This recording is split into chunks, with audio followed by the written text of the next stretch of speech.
Jaunpur encounter में मारे गए मंगेश यादव के घर पहुंची समाजवादी पार्टी के फायर ब्रांड विधायिका रागिनी सोनकर मीडिया से बातचीत करते हुए कहा कि यूपी में एनसीआरबी के आंकड़े बता रहे हैं कि अपराध का दर बढ़ रहा है। जब बेरोजगारी बढ़ेगी तो बेरोजगार युवा गलत रास्ता अपनाने को मजबूर होगा।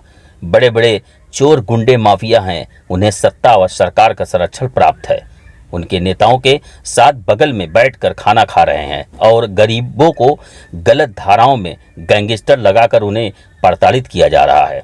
21 साल के बच्चे को घर से उठाकर ले जाना और अंधेरी रात में गोली मारकर हत्या कर देना, यह सिर्फ गुंडागर्दी है। परिवार अखिलेश यादव से मिला और अध्यक्ष जी ने पूरी मदद का भरोसा दिलाया है। रागिनी सोनकर बोली कि भाजपा के विधायक खुद अपनी सरकार से संतुष्ट नहीं है, जगह जगह धरना दे रहे हैं। उनके विधायक खुद कह रहे हैं कि अधिकारी निरंकुश हो गए हैं। देखिए, मंगेश जी के फैमिली से मुलाकात हुई। माँ तो सिचुएशन में भी नहीं है कि अपनी बातों को रख सकें, बातचीत कर सकें। उनकी बहन से बात हुई और सारी वारदात उन्होंने बताई कि किस तरीके से रात के 2 बजे दबिश दी गई, उसे मार पीट के यहाँ से सुल्तानपुर की पुलिस उठा करके लेके गई। घर में भी उन्हें कुछ भी नहीं मिला, उन्होंने सब कुछ उठा पटक कर लिया। उनकी माँ को, बहन को भद्दी भद्दी गालियाँ दी उन्होंने। उनके फादर भी नहीं थे और इस स्थिति में वो उनके बेटे को लेकर के चले गए और ये आश्वासन के साथ गए और धमकी भी देते हुए गए कि हम जा रहे हैं पूछताछ के लिए। आश्वासन दिया और साथ ही साथ ये धमकी दी कि अगर किसी को बताया तो हम उसे मार डालेंगे। डर के मारे उस माँ ने और बेटी ने किसी को कुछ भी नहीं कहा, ना अपने रिश्तेदारों को, ना आसपास में। और उसके बाद जस्ट 2 दिन बाद सुबह पुलिस आती है और डायरेक्टली एक माँ को बताती है कि तुम्हारा बेटा मर गया है और जा कर के उसकी तुम जो है बॉडी देख लो, पहचान कर लो। तो ये दर्शा रहा है कि सरकार जो है कितनी निर्मम हो गई है और किस तरीके से बिना अपराध की पुष्टि हुए, बिना ये जाने कि सच में कौन जिम्मेवार है, सिर्फ और सिर्फ नो टॉलरेंस, ज़ीरो टॉलरेंस की बात कर रही है और 21-21 साल के लोगों की एनकाउंटर कर रही है। आज युवा बेरोजगार तो पड़ा ही है, दूसरी तरफ सिर्फ जौनपुर की बात नहीं, पूरे उत्तर प्रदेश की बात हो रही है। क्राइम रेट्स क्यों बढ़ रहे हैं? आपकी सरकार के, आपके एनसीआरबी के आंकड़ों के हिसाब से क्राइम रेट्स क्यों बढ़ रहे हैं? क्राइम रेट्स इसीलिए बढ़ रहे हैं क्योंकि एक गरीब परिवार का बच्चा, चाहे वो एक दलित परिवार का हो, अदर बैकवर्ड परिवार का हो, उसको रात के 2 बजे उसके घर से, दरवाजे से आप दबोच करके एक माँ के सामने, एक बहन के सामने लेकर के चले जाते हो, जिसके ऊपर पहले के कोई बड़े अपराध भी नहीं हैं, उसे आप गैंगस्टर बना देते हो, उसे आप एक बहुत बड़ा गुंडा बना देते हो और रातों रात उसका एनकाउंटर कर देते हो। जब इस तरीके की वारदातें होती रहेंगी और बच्चों को जिस प्रकार की शिक्षा देनी चाहिए वो नहीं मिलेगी, जिस तरीके के रोजगार देने चाहिए वो नहीं मिलेंगे, वो अपलिफ्टमेंट नहीं होगा, तो कोई भी एक गरीब परिवार का बच्चा क्या करेगा? वो मजबूर हो जाएगा गलत काम करने में, क्राइम करने में। यहाँ उन्होंने फिर से उसी चीज़ को दोहराया है। एक गरीब मासूम परिवार से उनका बेटा, इकलौता बेटा छीन लिया बिना पुष्टि किए। हमारा संविधान है, हमारा लोकतंत्र है और वो डिसाइड करता है कि उसने क्राइम किया था, नहीं किया था। प्रॉपर जुडिशरी के तहत उसकी जो भी अगर उसका क्राइम प्रूफ होता तो उस पर जो भी जजेस के थ्रू आदेश आते, जो भी उसका क्राइम होता उसको सज़ा मिलती। लेकिन इस तरीके से 21 साल के बच्चे को आपका इनकाउंटर कर देना बाकी युवाओं के दिमाग पे भी एक बहुत ही गलत मैसेज दे रहा है और ये दे रहा है कि आज इस सरकार में ना तो युवा की सुनवाई है, ना दलित की सुनवाई है, ना आपके पिछड़े वर्ग की सुनवाई है, ना किसी महिला की सुनवाई है और सबसे बड़ी बात, जो किसान है उसकी तो बिल्कुल भी सुनवाई नहीं है। अगर वो गरीब है तो गरीब के जान की कोई कीमत नहीं है सरकार में।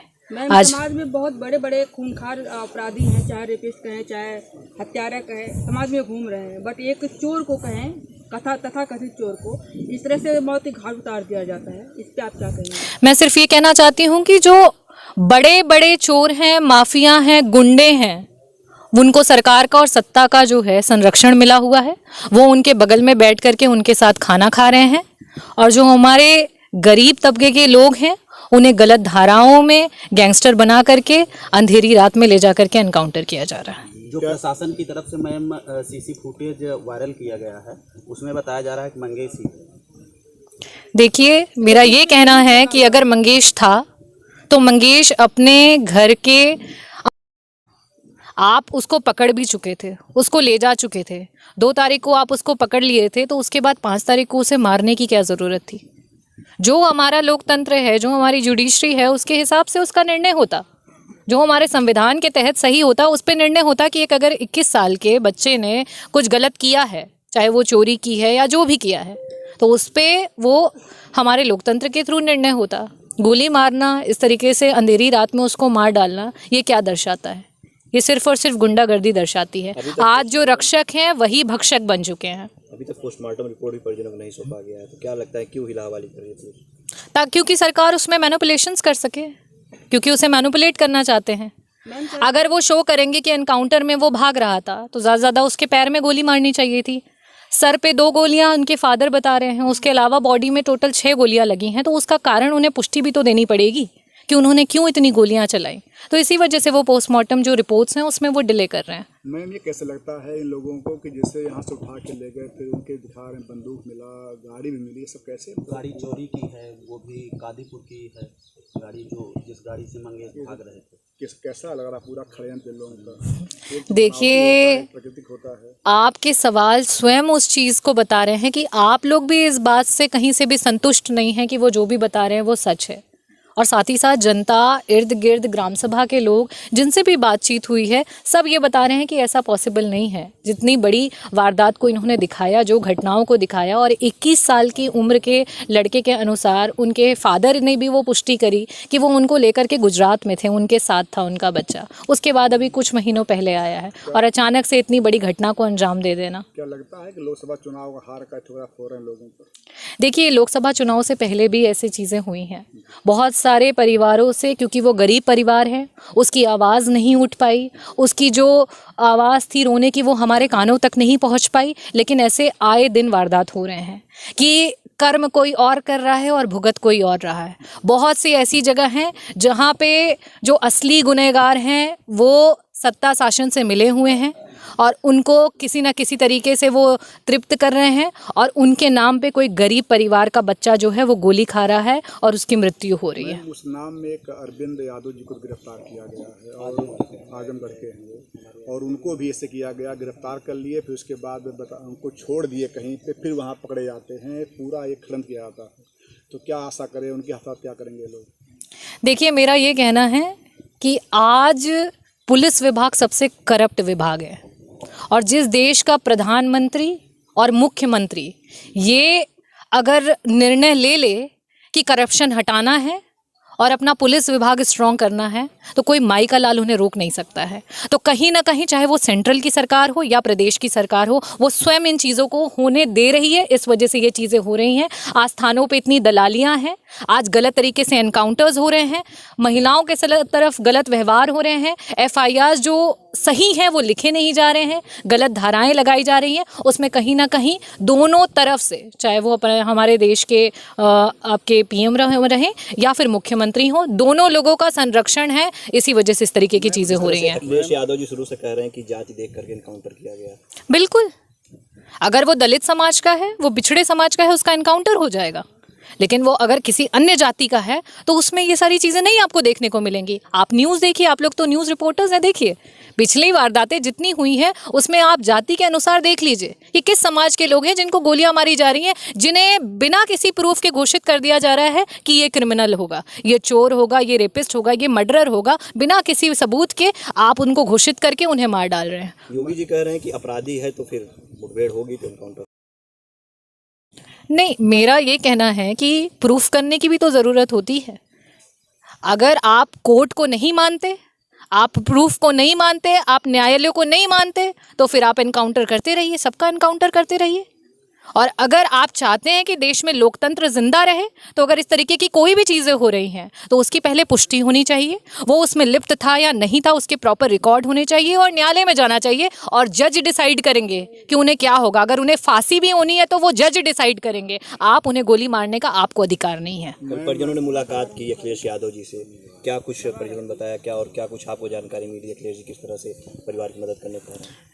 जी देखिए, मंगेश का जाना पूरे समाज के लिए और मुझे लगता है युवाओं के लिए एक बहुत ही ऐसा मैसेज है, दिल दहलाने वाला मैसेज है, क्योंकि जो परिवार वाकई आज की महंगाई से त्रस्त हैं, जिनको एक समय का खाना खा करके आधी पेट खा करके सो रहे हैं, उनके बच्चों के दिमाग में बहुत तरीके के ख्याल आते हैं, लेकिन जब वो इस तरीके की वारदातों को देखते हैं तो उनका मन और टूट जाता है। उन्हें लगता है कि हम अच्छा करके क्या कर रहे हैं जब हमारे साथ ही गलत हो रहा है। इन परिस्थितियों में हम धन्यवाद करना चाहेंगे समाजवादी पार्टी राष्ट्रीय अध्यक्ष जी को कि वो युवाओं के साथ खड़े हैं, गरीब परिवार के साथ खड़े हैं और किसान परिवार के साथ खड़े हैं। उन्हें पूरा भरोसा दिया है कि आर्थिक तरीके से पूरी आपकी मदद की जाएगी और जो मंगेश के साथ हुआ उसके लिए सीबीआई की जांच के लिए भी बात की जाएगी और इंसाफ दिलाया जाएगा उन्हें। बीजेपी के लोग कहते हैं जब भी किसी अपराधी के ऊपर कार्रवाई होती है सबसे ज़्यादा पीड़ा जो है समाजवादी पार्टी को होती है। देखिए,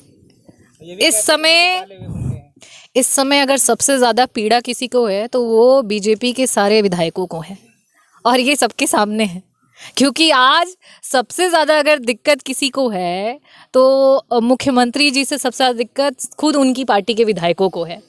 क्यों? कहीं ना कहीं आज उन्होंने प्रशासन को अपर हैंड दिया हुआ है, जिसकी वजह से भ्रष्टाचार बढ़ता चला जा रहा है। भ्रष्टाचार में लिप्त प्रशासन आंखों से इतनी अंधी हो चुकी है कि इस तरीके की गलत चीज़ों को अंजाम दे रही है। तो आज बीजेपी के विधायक खुद धरना दे रहे हैं, जगह जगह पे बैठे हैं, जो आए दिन आप लोगों के माध्यम से हम चैनल्स पे देख सकते हैं। तो इसलिए आज वो किसी स्थिति में नहीं है कि वो बोल सके कि समाजवादी पार्टी क्या कर रही है। मैम, लास्ट में जो पुलिस महकमा के बड़े बड़े अधिकारी रिटायर्ड हो चुके हैं, वो लोग कहना है कि इस तरह से अगर विपक्ष आरोप लगाएगा तो पुलिस अपना काम नहीं कर पाएगी। क्या कहना है इस पर? देखिए, मेरा सिर्फ ये कहना है, पुलिस का काम है पकड़ना, गिरफ्तार करना। आगे का काम आज से नहीं, जब से संविधान बना है तब से है कि न्यायालय का निर्णय होगा। पुलिस का काम है सबूत लेकर के आना। हाँ, कोई अगर क्रिमिनल भाग रहा है, आप उसे नहीं पकड़ पा रहे हो, तब उसको पकड़ने के लिए आपने उसके पैर में गोली मार दी, उसे पकड़ लिया, उसे जेल में डाल दिया और उसको जज के सामने लेकर के गए, कार्यवाही हुई, ये आपका काम है। लेकिन 6 गोलियां मार के 21 साल के उम्र के लड़के को ये दिखा देना कि ये बहुत बड़ा गैंगस्टर था, बहुत बड़ा क्रिमिनल था और इसको हमने मार डाला, ये कहाँ का इंसाफ है और कहाँ का न्याय है।